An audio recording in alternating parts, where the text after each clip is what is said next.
Good day to all. I am Dr. Mamta Chaudhary, department of botany, JDB government girls college Kota. आज का topic है smut of bajra.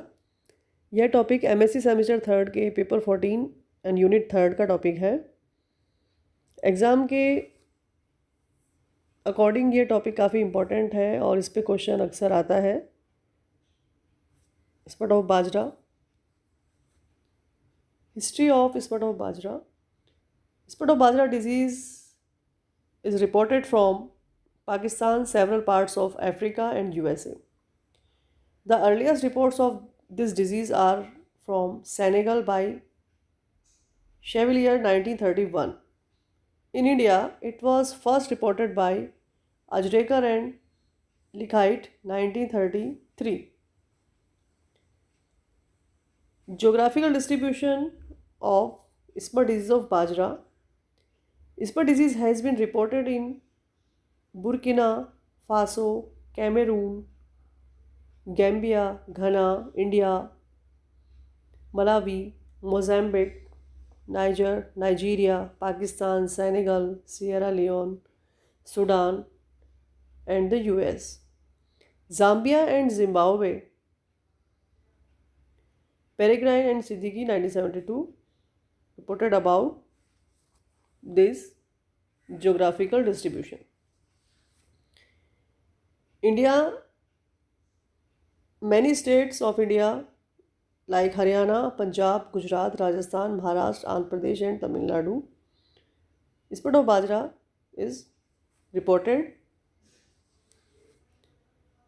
Significance of spot of Bajra is in economical point of view. In India, a survey during 1950s indicated that smut severity in farmers' field ranged from 1 to 30% in parts of Tamil Nadu, Andhra Pradesh and Maharashtra. In 1971, Bhomik and Sundram reported that 50 to 70% of the crops infected by smut, with damage up to 100% in individual panicle. According to annual reports, All India Coordinated Millet Improvement Program AICMIB, the disease has become more important in northern India, particularly in the states of Haryana, Punjab, Gujarat and Rajasthan. The increased severity due to commercial cultivation of hybrids. In general, 5 to 20% of grain losses have been reported. The symptoms of spot of bajra are the infected florets, ovaries are converted into structures called sori. The sori larger than grains and appear as enlarged. Initially the sori are bright green color but later they turn brown to black. तो अगर हम इनसे रोग लक्षणों की बात करें बाजरा के, तो इसमें जो फ्लोरेट्स या पुष्पक हैं और ओवरीज हैं ये सोरस का निर्माण करती हैं, और ये जो सोरस या सोराई हैं ये ग्रेन्स की अपेक्षा साइज में बड़ी होती हैं और शुरुआत में सोराई जो है ब्राइट ग्रीन कलर की दिखाई देती हैं, लेकिन बाद में ये ब्राउन एंड ब्लैक हो जाती हैं. The sori are usually 3 to 4 millimeter long and 2 to 3 millimeter broad at the top.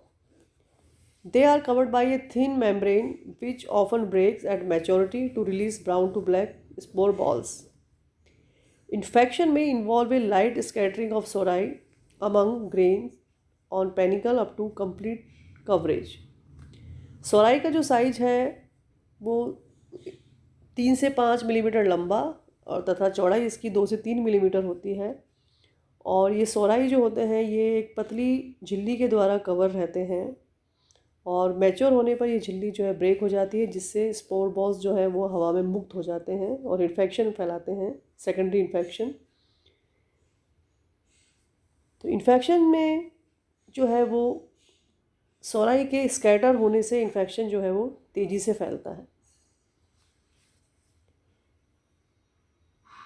इस बीमारी की वजह से जो पेनिकल पुष्परम है उसमें उसका जो डेवलपमेंट है वो अल्प विकसित होता है, और इस बीमारी के कारण जो फ्लैग लीफ होती है वो काफ़ी बुरी तरह से प्रभावित होती हैं स्मट डिजीज़ से। स्मट डिजीज़ को कॉज करने वाला पैथोजन है टोलिपोस्पोरियम पेनिसिलेरी। इसका सिनोनिम मोइजियोमाइसिस पेनिसिलेरी भी है। टोलिपोस्पोरियम पेनिसिलेरी जो है नाम, वो ज़्यादा कॉमनली यूज़ होता है। Systematic position of Tolyposporium is kingdom fungi, phylum Basidiomycotina, class Basidiomycetes, order Ustilaginaceae, genus Moesziomyces, species penicillariae. Genus Moesziomyces का दूसरा सिनोनिम है टोलिपोस्पोरियम, जैसा कि हमने अभी पढ़ा है। The characters of pathogen are the teletospores occur in compact ball-like mass cells called spore balls. Spore balls vary in shape from circular to near polyhedral. The number of teletospore aggregated in balls varies from 200 to 1400. Individual teletospores do not separate readily and are mostly angular to round, light brown. Pathogen का जो mycelium है, टोलिपोस्पोरियम का जो mycelium है वो teleutospores का निर्माण करता है, और ये जो टेलिटोस्पोर्स होते हैं ये ग्रुप में पाए जाते हैं और स्पोर बॉल्स का निर्माण करते हैं। इन स्पोर बॉल्स का साइज गोलाकार या पॉलीहेड्रल हो सकता है। एक स्पोर बॉल्स में टेलिटोस्पोर्स की संख्या 200 से 1400 तक हो सकती है। स्पोर बॉल से इंडिविजुअल टेलिटोस्पोर जो है ईजिली सेपरेट नहीं हो पाता, और टेलिटोस्पोर का जो कलर है वो लाइट ब्राउन होता है। The morphology of the pathogen has been described by Mundkur and Thirumalachar, Ramakrishnan, Venki, Subbarao and Thakur and Chahal et al 1986। Pathogen Tolyposporium की स्टडी कई पैथोलॉजिस्ट के द्वारा की गई है, जैसे कि Mundkur, Thirumalachar, Ramakrishnan, Venki, Subbarao, Thakur and Chahal. The promycelium is four-celled and forms both lateral and terminal sporidia. Sporidia are produced on branched hyphae in chain. Sporidia are hyaline, one-celled and spindle-shaped. टेलिटोस्पोर जो है जर्मिनेट होके बनाएगा प्रोमाइसीलियम। ये प्रोमाइसीलियम जो है 4 कोशिकीय होता है और इन पर स्पोरिडिया का निर्माण होता है। ये स्पोरिडिया काचाब, एक कोशिकीय व स्पिंडल शेप्ड होते हैं। Life cycle of the Tolyposporium pathogen और fungi. The pathogen is soil borne. The primary inoculum consists of spore balls that have fallen on the ground. Teletospores germinate following rain showers and produce numerous air-borne sporidia that infect the pearl millet at flowering stage. Time from inoculation to spore production is 2 weeks and sori mature within 3 to 4 weeks. टोलिपोस्पोरियम fungus जो है वो soil born है, यानी ये soil में पाई जाती है और सॉइल के थ्रू ही ये बाजरे के पौधे को इन्फेक्ट करती है। प्राइमरी इनोकुलम में मेनली स्पोर बॉल्स आते हैं जो कि ग्राउंड पे गिरते हैं और हेल्दी पौधे को इन्फेक्ट करते हैं। टेलिटोस्पोर्स जो है वो रेन शावर या नमी होने पर जर्मिनेट होंगे और जर्मिनेट होके बनाएंगे स्पिंडल शेप्ड स्पोरिडिया, और ये स्पोरिडिया ही फ्लावरिंग स्टेज में जो पेनिकल इन्फ्लोरेसेंस है उसको इन्फेक्ट करते हैं।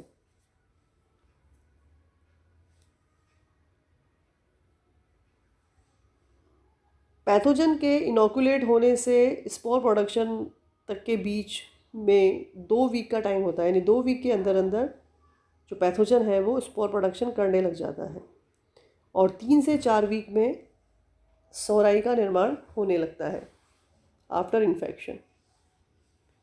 This picture show life cycle of Tolyposporium pathogen.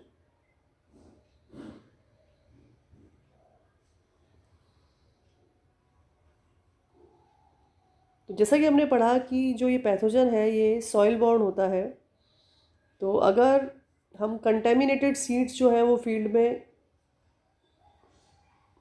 बो देते हैं तो इन कंटेमिनेटेड सीड के साथ साथ ही जो टॉलिबोस्पोरियम का माइसीलियम है वो ग्रोथ करेगा और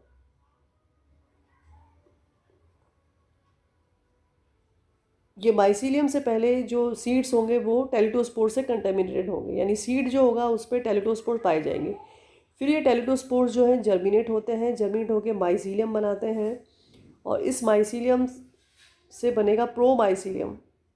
तो हर टेलिटोस्पोर जो है वो जर्मिनेट होकर बनाएगा प्रोमाइसीलियम और प्रत्येक प्रोमाइसीलियम से 4 स्पोरिडिया बनते हैं जो कि स्पिंडल शेप्ड होते हैं। फिर ये स्पोरिडिया जर्मिनेट होकर जो बाजरे का जो इन्फ्लोरेसेंस है उसको इन्फेक्ट करते हैं और जिस पे हमें कई सारे स्पोर बॉल्स के कारण बड़े बड़े सोराई बाजरे के पेनिकल पे हमको दिखाई देते हैं और जिससे जो बाजरे की जो ग्रेन्स हैं वो स्पट सोराई से भर जाते हैं और जिसकी वजह से इकोनॉमिक लॉस काफ़ी होता है। Mature sori rupture to release masses of spore balls, which under favorable weather conditions, these sporidia can infect late planted crops in nearby field or panicle of late tillers of same field. तो mature जो सोराई हैं panicle में वो rupture हो जाती हैं जिससे जो स्पोर बॉल्स हैं वो रिलीज़ हो जाएगा और ये स्पोर्स फिर अन्य हेल्दी प्लांट्स को भी इन्फेक्ट करती हैं।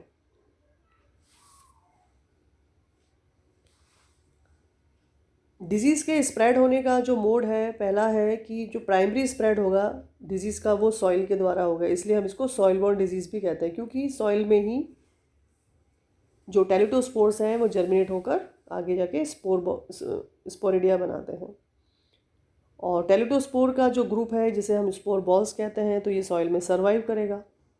सेकेंडरी स्प्रेड जो होगा वो एयरबॉर्न होगा यानी हवा के द्वारा होगा, यानी जो स्पोर्स हैं वो हवा के द्वारा फैलकर हेल्दी प्लांट्स को भी इन्फेक्ट करते हैं। तो जो प्राइमरी स्प्रेड होगा डिजीज़ का वो सॉइल के द्वारा होगा और जो सेकेंडरी स्प्रेड होगा वो हवा के द्वारा होता है। स्पट ऑफ बाजरा के डिजीज़ के फैलने के लिए फेवरेबल कंडीशंस हैं हाई ह्यूमिडिटी, यानी जो आर्द्रता है वो काफ़ी अधिक होगी और अगर टेम्परेचर 25 से 35 डिग्री सेल्सियस के बीच होगा तो वो डिज़ीज़ के विकास के लिए फेवरेबल होता है, अनुकूल होता है। इसके अलावा अगर सॉइल थोड़ी सी एसिडिक है तो इससे भी डिज़ीज़ तेज़ी से फैलती है। तो इस रोग के प्रसार के लिए जो कंडीशंस है वो है उच्च आर्द्रता का होना, टेम्परेचर का 25 से 35 डिग्री सेल्सियस के बीच में होना और एसिडिक सॉइल का होना। डिज़ीज़ को स्पट ऑफ बाजरा जो डिज़ीज़ है उसको कंट्रोल कैसे किया जाए या उसको मैनेज कैसे किया जाए, तो इसके लिए सबसे ज़रूरी है कि हम डिज़ीज़ रेजिस्टेंट वैरायटीज़ उगाई जाए। So breeding of smut resistant open pollinated varieties through recurrent selections has shown promise. 2 population varieties developed by ICR TSAT Center, that is ICML 82131, ICM 82132 and 2 synthetics ICMS 8282 and ICM 8283 have shown a high level of resistance to sput. तो ये जो varieties हैं सारी ये spot of बाजरा के प्रति प्रतिरोधी हैं। इसके अलावा भी कई ऐसी वैरायटीज़ हैं जो स्पट टॉलरेंट हैं, वो है WCC 75, CM 46 and MBH 110। Disease resistant varieties को उगाकर डिजीज़ कंट्रोल किया जा सकता है। उसके अलावा भी कई सारे कल्चरल प्रैक्टिसेस हैं जिसके थ्रू हम इस डिजीज़ को कंट्रोल कर सकते हैं, जैसे कि जो भी अफेक्टेड स्मटेड इन्फ्लोसेंस है या ईयर्स हैं या बालियां हैं उनको आप इन्फेक्टेड जो ईयर्स हैं उनको आप पेड़ से हटा दो और जला दो। दूसरा जो इसका मेथड है स्मट डिजीज़ को कंट्रोल करने का वो है कि हमें साफ़ व डिजीज़ फ्री सीड्स का प्रयोग करना चाहिए। इसके अलावा स्मट डिजीज़ को कंट्रोल करने के लिए जो वेदर कंडीशंस हैं वो अगर हॉट रहती हैं तो भी ये डिज़ीज़ नहीं फैलती, क्योंकि इस डिज़ीज़ को ह्यूमिडिटी ज़्यादा चाहिए। तो अगर हॉट वेदर होगा तो ह्यूमिडिटी कम होगी। इसके अलावा खेतों की जो जुताई है वो गहरी करनी चाहिए। डिजीज़ को कंट्रोल करने के लिए फील्ड सैनिटेशन भी ज़रूरी है, यानी जो खेत है उसको साफ़ सुथरा किया जाए। खेतों में जो बाजरे के जो अवशेष हैं जो कि डिजीज़्ड हो सकते हैं उनको वहाँ से हटा दिया जाए। So field sanitation is also important to control the disease.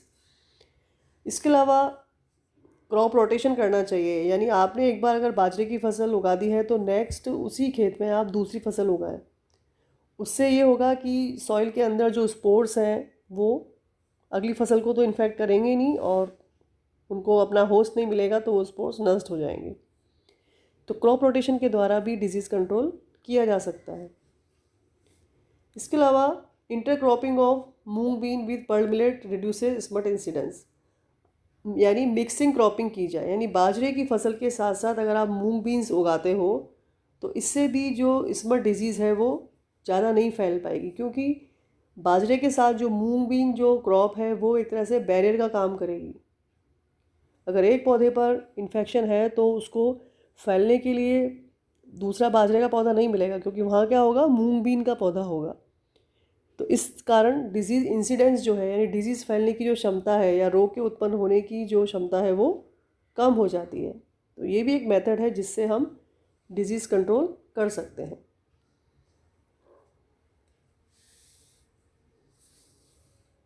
इसके अलावा और भी कई सारे मेथड हैं जिसके द्वारा डिजीज़ कंट्रोल किया जा सकता है, जैसे the leaf extract of Eucalyptus obliqua gave maximum growth inhibition of the fungus followed by Datura stramonium, while the mixed extract of Gingiber officinale plus Allium sativus was found least effective and maximum growth was recorded in control. In method के द्वारा भी, eucalyptus के leaf extract के द्वारा भी आप fungus को inhibit कर सकते हो।